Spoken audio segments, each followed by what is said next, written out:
后来继续来看邦桥捷运站的连通道，昨暝有民众伫遐咧练跳舞，结果有一个生分的男子，先是一直叫垃圾话刷落去，摕灭火器乌白喷，致使规个站内是安尼浓烟散雾，民众是活要惊死。警方接到通报，赶到现场抓人，移送法办。 捷运站内底一群人汹汹火头前冲，佮不时回头看面有面隔，无到3秒，捷运站内底汹涌规个阴蓬蓬。什么意思？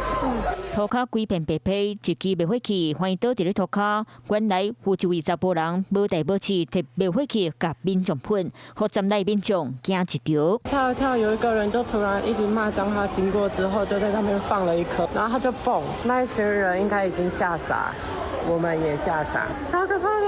昨暝伫咧邦桥捷运站，当时有一位分手者和朋友伫咧连通道路练跳舞，张先生伫咧经过时一直咧发烧，佮袂歹听话，甚至摕灭火器乌白喷，互因当中4个人拍影手机啊、随身物品拢毁损。帽子从黑变成白的，这很恶哎，我不行。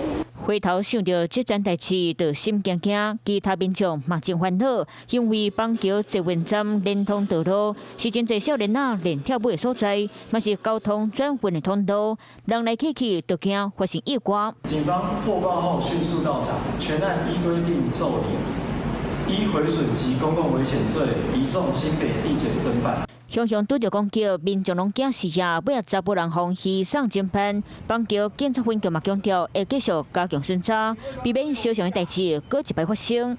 Hello， 我是林仙怡，想要抢先掌握最及时的新闻资讯吗？赶快订阅、按赞、开启小铃铛，锁定华视新闻 YouTube 频道。